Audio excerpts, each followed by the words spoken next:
యస్సుచిః ప్రయతో భూత్వా జుహూయాదాజ్వమన్వహం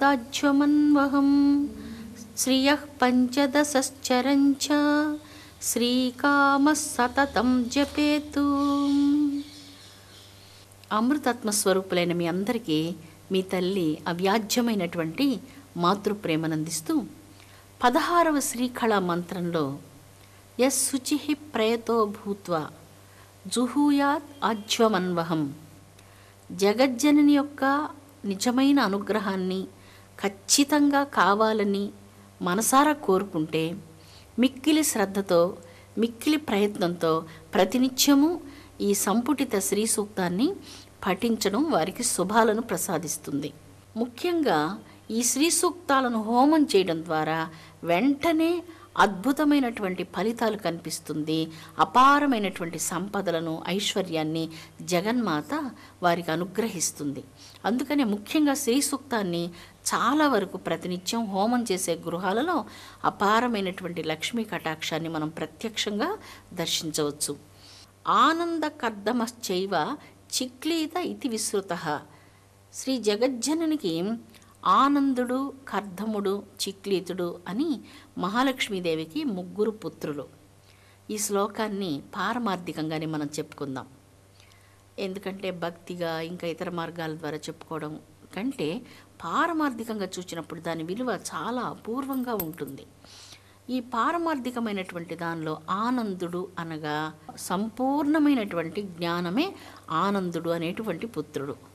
అమ్మను ధ్యానించినందువలన, అమ్మను పూజించినందువలన, అమ్మ స్మరణం చేయడం వలన అమ్మ ప్రసాదించే జ్ఞానం అసంపూర్ణమైనటువంటి జ్ఞానంగా మాత్రం ఎప్పుడూ ఉండదు. అది మిడిమిడి జ్ఞానంగా కూడా ఉండదు. అమ్మ మొట్టమొదట తన భక్త సుతునకు హృదయాన్ని సంస్కరించి తర్వాతనే నిజమైనటువంటి సంపూర్ణ జ్ఞానం అన్నటువంటి మహదైశ్వర్యాన్ని ప్రసాదిస్తుంది. గృహానికి ప్రసాదించేటువంటి ఐశ్వర్యాలు అనగా భోగభాగ్యాలు, మంచి గృహం, ధనకనక వస్తువాహనాదులు ఇవి ప్రపంచ సంపదలు, ఇవి ప్రసాదిస్తుంది. కానీ ఆనందుడు అన్నటువంటి పుత్రుని ద్వారా అమ్మ ప్రసాదించేటువంటి ఐశ్వర్యం మహదైశ్వర్యం, సంపూర్ణమైనటువంటి ఆత్మజ్ఞానాన్ని జగజ్జనని తన సంతానానికి ప్రసాదిస్తుంది. ఆనంద కర్దమశ్చైవ చిక్లీత ఇతి విశ్రుతాః. కర్దముడు అంటే పవిత్రమైనటువంటి శీలం. శీలంలో అతిరుజువర్తనము, నిజాయితీ, నైతిక శక్తి, ఆత్మబలం, ఆత్మవిశ్వాసం ఇలాంటి దివ్య గుణాలన్నీ కలిగి ఉంటాయి. అంతేకాకుండా సత్య సంభాషణ, దయా, కరుణాది దివ్య గుణాలతో సమన్వితమైనటువంటి పవిత్ర అంతరంగ జీవితాన్ని కలిగి ఉండడమే కర్దమ అని అన్నటువంటి ఆ పుత్రుడు ప్రసాదించేటువంటి వరం. లక్ష్మీదేవి యొక్క చైతన్య శక్తులలో ఈ 3 శక్తులను పుత్రులుగా పారమార్థికంగా ప్రబోధిస్తూ ఉన్నారు. చిక్లీతుడు అనగా ఏకాగ్రత, సమాధి స్థితి, అనుభవం అని ఇక్కడ అర్థం. ఈ చిక్లీతుడు అనగా హృదయార్ద్రత కలిగినటువంటి భక్తుడు అంతరంగ ప్రపంచంలోనికి దూసుకుని వెళ్ళిపోతున్నాడు. ఈ బాహ్య ప్రపంచంలో ఉన్నటువంటి ఏ వస్తు తాదాత్మ్యంతో అతనికి ఏకాగ్రత కలగదు. పవిత్రమైనటువంటి జాజ్వల్యమానంగా తన లోపల వెలుగొందుతున్నటువంటి కోటి సూర్యప్రకాశ సమానమైన ఆత్మశక్తి ఏది ఉన్నదో ఆ ఆత్మశక్తి యందు ప్రకాశిస్తూ ఏకాగ్రమైనటువంటి అంతరంగంతో అద్భుతమైన ఆత్మ సమాధిని ప్రసాదించేటువంటి పుత్రుడు చిక్లీతుడుగా వర్ణిస్తున్నారు. ఈ 3 మనం చూచినప్పుడు జగన్మాత ప్రసాదించే జ్ఞాన మహదైశ్వర్యంతో, పవిత్రమైనటువంటి అంతరంగంతో ఆర్ద్రతను కలిగి ఏకాగ్రతతో అద్భుతమైనటువంటి సమాధి అనుభవాన్ని ప్రసాదించే 3 పుత్రులే ఈ శ్లోకానికి ఋషులు. జగన్మాత స్వయంగా ఈ యొక్క మంత్రానికి అధిదేవత. ఈ శ్రీ సూక్తానికి అంతటికి అధిదేవత, అధిష్టాన శక్తి జగజ్జనని శ్రీమన్ మహాలక్ష్మీదేవి. ఈ చిక్లీతుడు అన్నటువంటి పేరు మనకు 12వ శ్రీ కళామంత్రంలో వస్తుంది. ఆపహసృజంతు స్నిగ్ధాని చిక్లీత వసమే గృహే అని అమ్మను వేడుకుంటాం. అమ్మ, మా గృహంలో నీ పుత్రుడైనటువంటి చిక్లీతునితో సహా నువ్వు నివసించాలి అని అమ్మను వేడుకునేటువంటిది ఒక మంత్రం ఉంది. గృహంలో ఈశాన్య భాగంలో మనకు జలాలు ఉంటే మన గృహానికి శుభప్రదమైనటువంటి మంగళకరమైనటువంటి శక్తి లభిస్తుంది. అంటే గంగాదేవి మన గృహంలో ఈశాన్య భాగంలో ఉండాలి. అందుకే గృహంలో ఈశాన్య భాగంలో మాకు స్వచ్ఛమైనటువంటి జలాలను సమృద్ధిగా ప్రసాదించు, ఈ జలాలను శాశ్వతంగా మా గృహంలో ఉండేటట్లుగా చేయాలి అంటూ అమ్మను వేడుకుంటున్నారు ఈ మంత్రం ద్వారా. జలాన్ని ఈనాడు మనం సీసాల్లో కొనుక్కొని తాగేటువంటి దుర్భర పరిస్థితి వచ్చింది. ఆ జలాలు కూడా సీసాల్లో ఉన్నటువంటివి స్వచ్ఛంగా ఉన్నాయో లేదో ఎవరికి తెలుసు? అందుకే స్వచ్ఛ జలాన్ని ప్రసాదించు అంటూ ఈ మంత్రం చూస్తున్నప్పుడు మంచి కనువిప్పు కలుగుతుంది. స్వచ్ఛ జలం ఎంత జీవితానికి అవసరమో, జలాలు స్వచ్ఛంగా లేకుంటే ఎంత అనారోగ్యాల పాలవుతామో, శరీరానికి చర్మానికి సంబంధించిన భయంకర వ్యాధులతో స్వచ్ఛ జలాలు లేకుండా ఈనాడు మానవ జాతి చాలా కష్టపడుతుంది. పవిత్రమైనటువంటి జలాలు తాగేందుకు లేకుండా మానవులందరూ ఎంతో బాధపడుతున్నారు. ఈ మంత్రాలలో ప్రత్యేకంగా స్వచ్ఛ జలాన్ని ప్రసాదించమ్మా అని వేడుకుంటున్నాడు.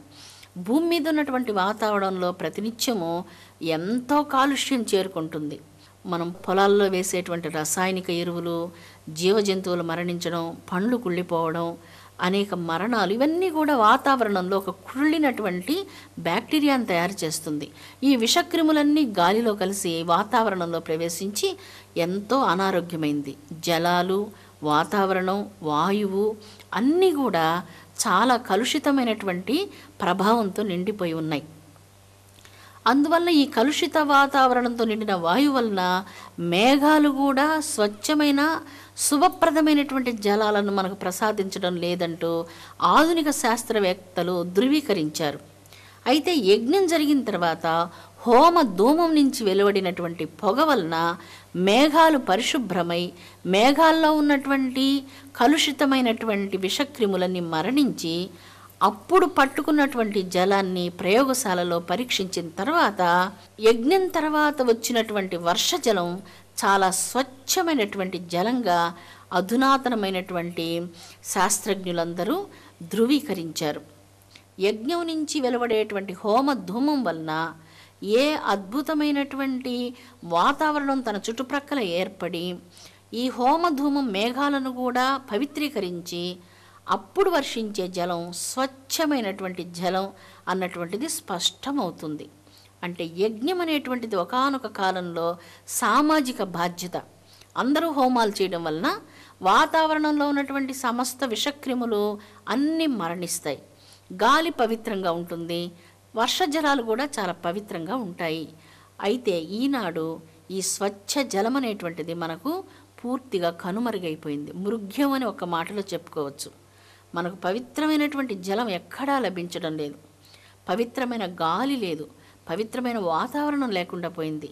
అందుకే మనసులో ఉన్నటువంటి ఈ విషభావాలు, కలుషిత భావాలు వాతావరణం అంతా వ్యాపించి ఒక విధమైనటువంటి కలుషిత వాతావరణంలో మనం కష్టపడుతూ ఉన్నాం.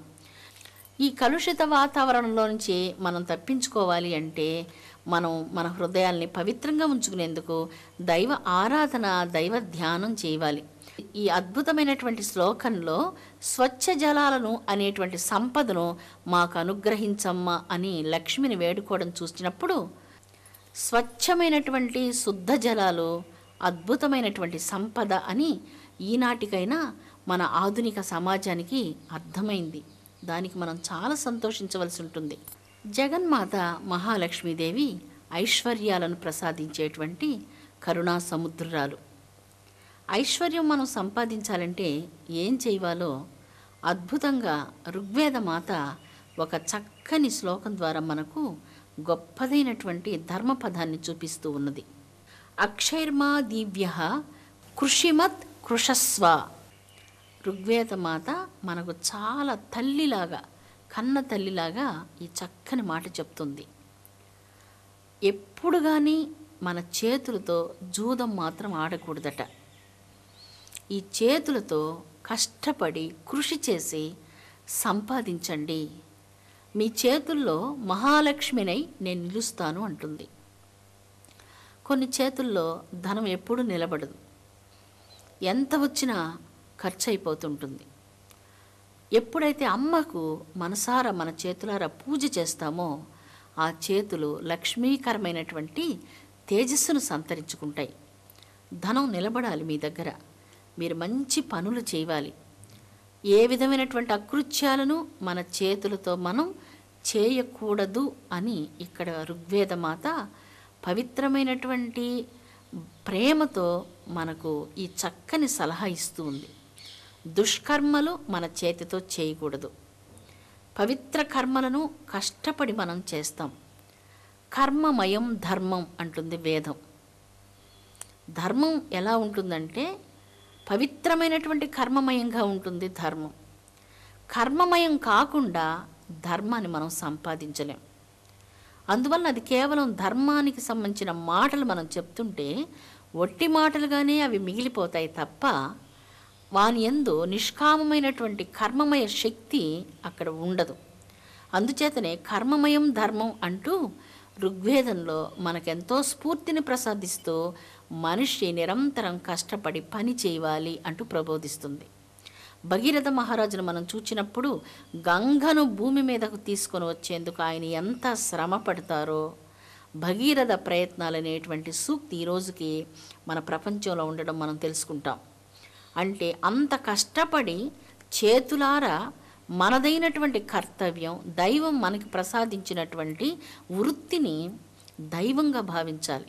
చాలామంది తాము పనిచేసే వృత్తిని తిరస్కారంగా మాట్లాడుతూ అలా చేస్తుంటారు. అది చాలా తప్పు. వృత్తిని దైవంగా భావించి చాలా కష్టపడి మనం పని చేయాలి. అలాగ పని చేయడం వలన మహాలక్ష్మి అపారమైనటువంటి సంపదలను కష్టించి పనిచేసేవానికి ఖచ్చితంగా ప్రసాదించి తీరుతుంది. ఈరోజు ధనవంతులు బాగా కావాలని మనుషులు ఏ ఏ మార్గాల్లో వెళ్ళి ఏమేం చేస్తున్నారో మీ అందరికీ బాగా తెలుసు. అలాగా కాకుండా కర్మమయం ధర్మం అన్నటువంటి మాటని ఎప్పుడైనా అది మన హృదయంలో పెట్టుకొని ఆ విధంగా మనం చేయగలిగితే దానివల్ల కలిగేటువంటి సంతోషం, సంతృప్తి, సమాధానం అక్రమంగా సంపాదించిన ఈ కోట్ల ధనాల వలన రానే రావు. అందువల్లనే కష్టార్జితమైనటువంటి సంపద స్థిరమైనటువంటి శాంతిని మనిషి ఇస్తుంది. కష్టార్జితం కానటువంటి సంపద ఎప్పుడు మనకు దుఃఖాన్నే మిగిలుస్తుంది. అందుకే గతంలో ఒకసారి మనం చెప్పుకున్నాం, ఈరోజు ఒక పావలా మనం ఎదుటి వాళ్ళని మోసం చేస్తే రేపటి దినం ఖచ్చితంగా మనం 25,000 ఏదో ఒక విధంగా మనం నష్టపోక తప్పనే తప్పదు. అందువల్ల పవిత్రంగా కర్మమయం ధర్మం అన్నటువంటి ఈ ఋగ్వేద దివ్య సూక్తిని మన హృదయంలో మనం ఉంచుకోగలిగితే అమ్మ మనకు నిజమైనటువంటి ఐశ్వర్యాలను, నిజమైన కాంతిని, నిజమైన సంతోషాన్ని మనకు ప్రసాదిస్తుంది. ఎంత సంపాదించినా శాంతి సంతోషం లేకపోతే ఆ సంపాదన వల్ల ప్రయోజనం ఏమిటి? అందుకే శాంతి సంపాదన ఖచ్చితంగా కావాలి, తృప్తి కావాలి. భారతదేశంలో 2 విధాలైనటువంటి మార్గాలున్నాయి. సనాతన భారతీయ ఋషులు మానవ జాతికి ఏం చేస్తే మేలు కలుగుతుందో తెలుసుకొని భారతీయ దివ్య జీవనాన్ని ఆధ్యాత్మిక పరంగా అంతరంగంలోనికి మరలే విధంగా సంస్కరించారు. యుగయుగాలుగా మనం ఆ విధంగా ధర్మాన్ని, కర్మాన్ని నమ్ముకొని పవిత్రమైనటువంటి సత్యపదమైనటువంటి దైవ మార్గంలో కోటి కష్టాలు వచ్చినా శిరస్సు వంచి శరణాగతి అంటూ భగవంతుని మాత్రం నమ్ముకొని ఆధ్యాత్మికమైనటువంటి అంతరంగపు విలువలతో మనం జీవితం గడుపుతున్నాం. భారతీయ దివ్య జీవనం అంతరంగ విలువలు కలిగినటువంటి దివ్య జీవనం. ఈ అంతరంగపు విలువలే మహదైశ్వర్యాలు మనకు. మనం ఈ అంతరంగపు విలువలు కోల్పోయిన రోజున మనం ఎంత పెద్ద ధనవంతులమైనా మనం ఏమీ లేనటువంటి రిక్త హస్తాలతో శూన్యంలో చూస్తూ అమాయకమైనటువంటి బాధతో దుఃఖిస్తూ ఉంటాం. ఈ అంతరంగపు విలువలు మనకు ఎంతెంతగా మన అంతరంగంలో ప్రకాశిస్తూ ఉంటాయో మనం అంతంత సంతోషంగా ఉండగలం. ఆ సంతోషాన్ని, శాంతిని అందరితో కూడా మనం పంచుకోగలం. అందుకే ఇక్కడ లక్ష్మీ ప్రసాదించే ఐశ్వర్యాలలో శాంతి, ఏకాగ్రత ఇవన్నీ మహదైశ్వర్యాలు అని మనం చెప్పుకుంటున్నాం. మన ఇంట్లో శాంతిగా ఉంది, మనం సంతోషంగా ఉన్నాం. మనం సంతోషంగా, శాంతిగా లేని రోజున ఇంకొకరికి వెళ్ళి మనం శాంతి సంతోషాలను ఇవ్వనే లేము. అటువంటి శాంతి సంతోషాలు ప్రతి గృహంలో వెళ్ళి విరియాలని కదా మనం అమ్మను ప్రార్థిస్తూ ఉన్నాం. అమ్మ అందరికీ దీనిని ప్రసాదించు, ఒకరి దగ్గరికి వెళ్ళి చేతులు చాపకుండా ఎంతవరకు జీవితానికి కావాలో అటువంటి బాహ్య సంపదలను కూడా ప్రసాదించమంటూ శ్రీ సూక్తాది దేవత అయినటువంటి శ్రీమన్ మహాలక్ష్మీదేవిని ప్రార్థిస్తూ, వాటితో పాటు గృహంలో శాంతి, సంతోషాలను, ఆనందాన్ని వీటన్నిటినీ అనుగ్రహించమ్మానంటూ అమ్మని ఈ శ్లోకాల ద్వారా పవిత్రమైనటువంటి అంతరంగపు విలువలను మరింత పెంచమని అమ్మను వేడుకుంటూ ఉన్నాం. మన చుట్టూ చాలా వనరులు ఉన్నాయి. ప్రకృతిలో ఎన్నో రకాలైనటువంటి వనరులు ఎన్నో ఉన్నాయి. ఆ వనరులను మనం తగినంతగా మన కృషితో ప్రకృతికి ఏ విధమైనటువంటి అపకారం చేయకుండా, ప్రకృతి ఎదురీదకుండా, ప్రకృతితో మన హృదయాన్ని కూడా జోడించి, ప్రకృతి మాత అయినటువంటి తల్లి హృదయంతో మన హృదయం యొక్క స్పందనను కూడా జోడించి, ప్రకృతికి అనుగుణ్యమైనటువంటి పనులు చేస్తూ ప్రకృతి నశించకుండా మనకు సంతోషం కలగాలి, ప్రకృతి మాత అయినటువంటి జగజ్జననికి సంతోషం కలగాలి. అలాంటి కృత్యాలను మనం చేసేందుకు జగజ్జనని ఇక్కడ ఋగ్వేదంలో ప్రకృతి అయిన మహానని, ఈ పంచభూతాత్మకమైన ప్రకృతి అంతా అమ్మమయం. ఈ సకల చరాచర ప్రాణికోట్లందరూ అమ్మ యొక్క దివ్య స్వరూపాలు.